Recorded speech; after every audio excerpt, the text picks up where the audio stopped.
The orange outback sun climbs slowly over the ridge. Ever the early riser, Skip sips bush tea near a clump of ancient Boab trees, their swollen trunks casting long shadows. Wind whistles eerily. A single Boab has strange markings glowing faintly.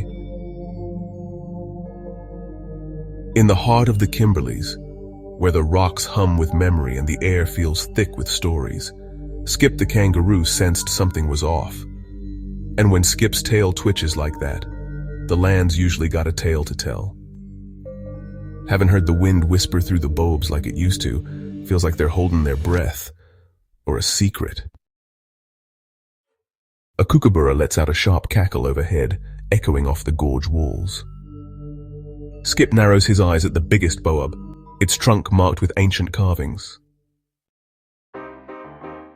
Skip approaches the Boab. He notices strange new markings near the older ones. It is not carved by claw or beak, but etched with something unfamiliar. He gently presses his paw against the bark.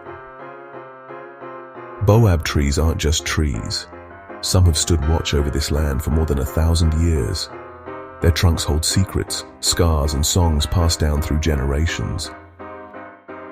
They've seen floods, fires, and maybe even the first footsteps of the old ones. That makes them some of the oldest living beings in Australia, quiet giants, holding millennia of memory in their bellies.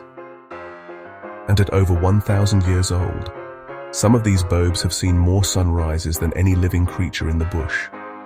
Their girth alone tells tales of time's slow patience. Suddenly a rustle behind Skip. Out waddles the wise Echidna, spines dusted with red clay. You feel it too, eh? These aren't just scribbles. The Boabs are talking, and they're worried.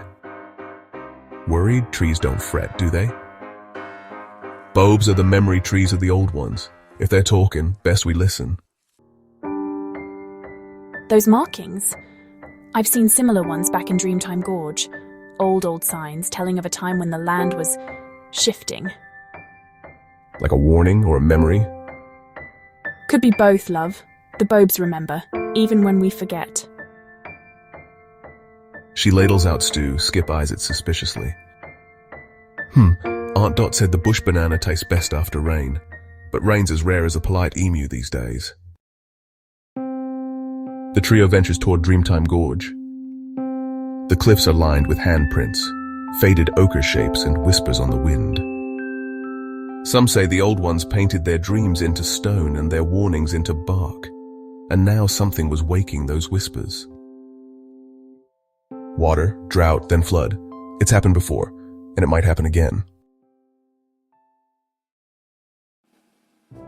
They were warning us. The Boabs knew. The markings weren't just memory, they were prophecy. Soon after, heavy rain pounds the red earth like vengeance. But the roots of the Boabs hold firm, and with them, the stories. Morning breaks. The air smells of damp earth and fresh starts. Next time you feel like warning us, maybe try less mystery and more kangaroo-friendly signage, yeah?